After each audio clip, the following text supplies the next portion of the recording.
tema da mensagem de hoje é Falando como Jesus falou. Efésios 4, a partir do versículo 29.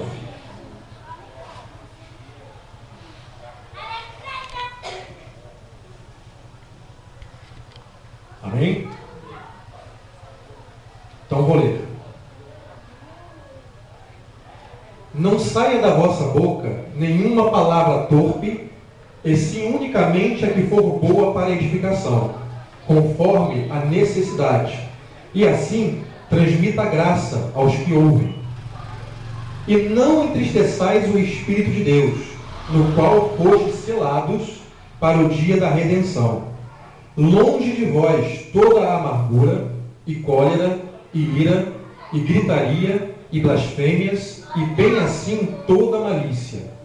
Antes, sede uns para com os outros benignos, compassivos, perdoando-vos uns aos outros, como também Deus em Cristo vos perdoou. Amém? A palavra dessa noite está exatamente nessa passagem de Efésios 4, do versículo 29 ao 32, e vamos começar a entender algumas coisas importantes a respeito dessa palavra, que é uma palavra muito tremenda para a nossa vida nessa noite. Quando nós oramos aqui no início a respeito de palavra, a respeito das palavras que saem da nossa boca, é porque Deus tem uma mensagem preparada para as nossas vidas em relação a isso, né? E antes que eu traga a mensagem de fato para você, primeiro eu quero fazer você entender 6 coisas nessa noite. Há 6 coisas que você precisa entender quando você entra num culto de libertação às sextas-feiras numa igreja. E a primeira coisa que eu quero que você entenda, meu amado, é que reunião de cura e libertação não é para conseguir bênção, e sim para Deus tratar conosco as áreas da nossa vida que precisam ser curadas e libertas. Então a primeira coisa que você tem que entender é isso. Algumas pessoas pensam que culto de cura e libertação é para você vir e receber bênção, e receber vitória, e Deus fazer milagre. Deus faz tudo isso no culto de libertação. Mas a primeira coisa que Ele quer fazer é tratar contigo, é tratar as áreas da sua vida que precisam ser libertas e precisam ser curadas. E Deus já está fazendo isso nessa noite, está fazendo conosco, né? Segunda coisa que eu quero que você entenda nessa noite: libertação não é só para quem está oprimido ou possesso, de maneira nenhuma. Cura não é só para quem está doente fisicamente. Então a segunda coisa, libertação não é só para quem está oprimido ou possesso. A terceira coisa, que cura não é só para quem está doente. A quarta coisa que eu quero que você entenda é que libertação é matar a cada dia a velha criatura. Isso é libertação. Você pode não estar doente nessa noite. Você pode não estar oprimido. Você pode estar até bem, né? Não sentindo nenhum tipo de opressão, nenhum tipo de enfermidade no seu corpo. Mas só que a libertação, ela é diária na nossa vida pelo fato de que a cada dia nós temos que matar a nossa velha criatura. Eu estou falando isso para você entender o que nós fazemos numa igreja no culto de sexta-feira, um culto de libertação. Porque tem muita ideia errada por aí, por isso o povo não é abençoado. A quinta coisa que eu quero que você entenda é que tão importante quanto a cura física é a cura espiritual. Amém, meus amados? A sua cura física é importante para Deus, mas a sua espiritual mais ainda. E a sexta coisa que eu quero que você entenda nessa noite: que as palavras que você fala, elas mostrarão se você está doente ou curado. Essas palavras que você fala mostrarão se você está liberto ou não. E essas palavras mostrarão se você é convertido ou não. Olha só que coisa séria. 6 coisas que você aprendeu nessa noite a respeito de libertação e cura. E eu estou fazendo aqui essa breve introdução para poder entrar na palavra com você. Porque nós vamos falar de palavra nessa noite. Nós vamos falar daquilo que a nossa boca diz. Daquilo que nós proferimos, né? E as nossas palavras, Deus ele vai fazer você entender nessa noite que as palavras que você tem falado, elas produzem um resultado na sua vida espiritual. Elas produzem um resultado na sua vida material. As palavras que você fala produzem um resultado na sua vida familiar. Produzem resultado no seu casamento.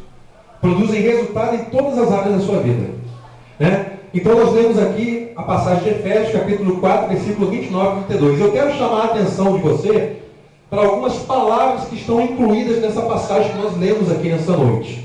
Né? Está escrito lá no versículo 29, exatamente para não sair da nossa boca nenhuma palavra torpe. Né? E se nós formos ver exatamente no original bíblico, lá no original dos textos bíblicos, nós vamos ver que o verbo sair, ele nos dá a ideia de escapar, proceder, espalhar, dizer rumores. Você olha a importância que tem as palavras que saem da nossa boca. Quando uma palavra sai da sua boca, essa palavra ela vai sair com um sentido.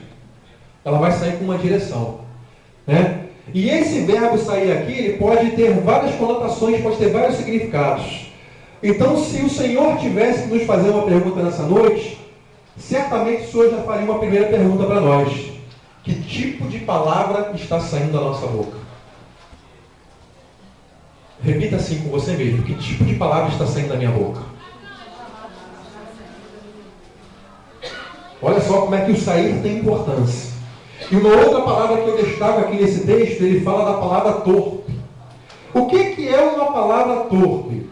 Segundo também o vocábulo original da Bíblia, a palavra torpe quer dizer podre, corrompida, ruim e sem valor.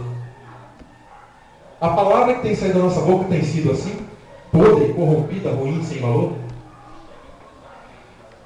A palavra de Deus está nos dando uma advertência nessa noite. Primeiro ele começa dizendo, não saia da vossa boca nenhuma palavra torpe.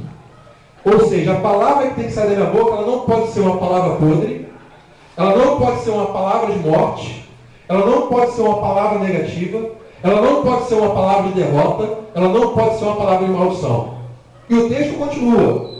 A palavra tem que ser o quê? O texto fala, versículo 29, tem que ser boa. O que é uma palavra boa?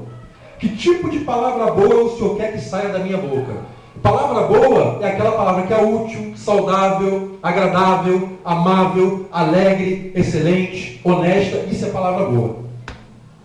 São essas as palavras que têm que sair da minha e da sua boca. Quem está entendendo isso, diga glória a Deus. Então, eu tenho que abandonar o que é torpe e eu tenho que começar a falar aquilo que é o quê? Bom. Amém? Em nome de Jesus? O torpe eu deixo para lá. E o bom é o quê? É aquilo que eu tenho que falar. E quando eu falo palavras boas, na verdade eu estou falando palavras boas para edificação. O versículo 29 também me fala de edificação.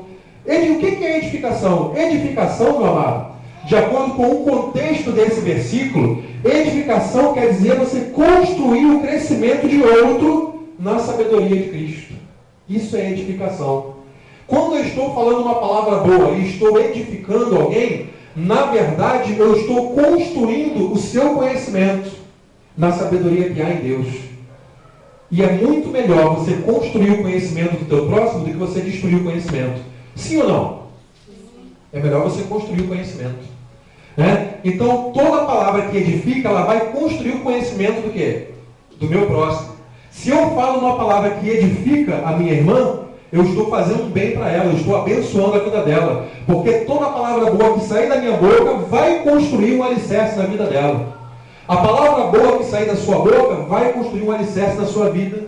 A palavra boa que sair da sua boca vai construir um alicerce na sua família. A palavra boa que sair da sua boca vai construir um alicerce na vida do seu esposo, da sua esposa, dos seus filhos, dos seus vizinhos e por aí vai. A palavra boa que sair da sua boca e não o quê? A palavra torpe. Essa não constrói nada. A palavra torpe, meu amado, ela só destrói.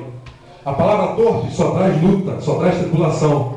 A palavra torpe não nos edifica em nada e não produz nenhum conhecimento em nós. E a palavra boa, ela faz tudo isso. E quando nós construímos o conhecimento, diz aqui no versículo 29, aquela palavra que é boa para edificação, conforme a necessidade, ela transmite o quê? Transmite graça àqueles que a ouvem. Eu te faço mais uma pergunta nessa noite. Você tem sido um transmissor de graça? Você tem transmitido graça através das suas palavras? O que é transmitir graça? Transmitir graça, meu amado, é transmitir alegria, prazer, doçura, amabilidade. Transmitir graça é tudo isso. E a palavra de Deus nos transmite essa graça. E se as palavras do Senhor Jesus estiverem na sua vida, você automaticamente também vai transmitir essa graça. Não tem como ser diferente. É por isso que no início, nós falamos a respeito daquelas 6 coisas, né? Você já está começando a entender nessa noite como é que está a tua condição espiritual. Você já está começando a entender nessa noite se você está doente espiritualmente ou se você está bem espiritualmente. Por quê? Porque as tuas palavras te denunciam. Você está entendendo, meu amado? A palavra do Senhor declara que a boca fala aquilo que está cheio de quê? O coração. Olha só que coisa poderosa esse versículo que nós estamos lendo nessa noite. Né? E de acordo com esse versículo, meu amado, nós temos alguns pontos a observar aqui nessa noite. O primeiro ponto que eu quero que você observe.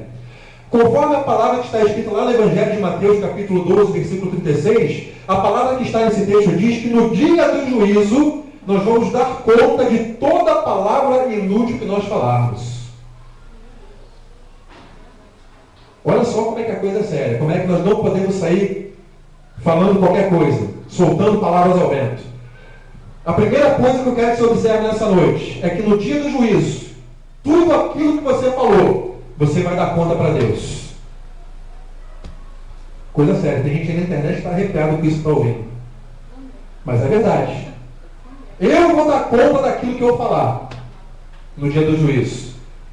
Nós vamos dar conta. Agora você imagina aquele que não conhece a Deus. Como é que está a situação dele? Imagina como é que vai ser. Segundo ponto que eu quero que você observe, segundo Efésios capítulo 5, no versículo 3 e 4, o segundo ponto que eu quero que você observe é que nós não devemos falar coisas imorais, tolas, inconvenientes, que não são próprias aos santos. Isso aí está dentro da palavra torpe. A palavra torpe, meu amado, ela também diz que nós não devemos falar coisas imorais. Coisas que nós vamos falar que vai doer o ouvido daquele que está ouvindo. Uma coisa torpe, uma coisa imoral, suja, né? Uma coisa negra. É o segundo ponto que nós temos que observar. E o terceiro ponto, conforme Tiago, capítulo 3, verso 8 ao 12, o terceiro ponto nos diz que nós não podemos bendizer a Deus e amaldiçoar o próximo. Nós não podemos jorrar palavras doces e amargas ao mesmo tempo.